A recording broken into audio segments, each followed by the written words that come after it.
हेल' लोगोफोर जानो हागौ नोंथांमोनहा बे भिडिअखौ नुबाय एबा नुवाखैबाबो नोंथांमोनहा नागिरबा नुनो मोननाय जागोन डिसक्रिप्शनावबो लिंक होनाय जादों बे भिडिअनि नाथाय दुखुनांथाव खौराङा बेसोदि बे भिडिअआव फाव खालामनाय फावखुंग्रि बिनानावा दा जोंनि गेजेराव गैलिया नंगौ नोंथांमोना थिगखौनो खोनादों बिथांनि मुङा जादोंमोन जनालि बर' आरो बिथां बिनानावा गवालपारा जिल्लानि सिङाव थानाय लखिपुर खालामनि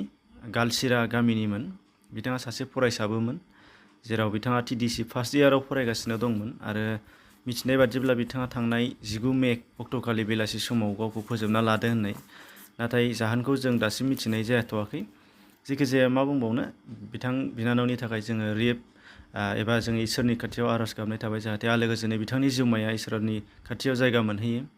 दा बिथांनि बे अबथिरा गोमालांनाया जोंनि थाखाय गोबां दुखु आरो खहा खालामलांबाय मानोना बिथाङा जाखांफुनाय आर्टिस्ट हिसाबै जौगाबोबायमोन बावैसो सिगाङाव नुनाय भिडिअआ बैराथि प्रडाक्शन चेनेलनि गेजेरजों दिहुनजानाय एलबाममोन आरो बेजों लोगोसे गोबां बिथाङा शर्ट्सफोर आरो एलबामफोर ट्राइ खालामगासिनो दंमोन नोंथांमोनहा नागिरबा एबा जानो हागौ नोंथांमोनहा गोबां बिथांनि फलोवार जानो हागौमोन दा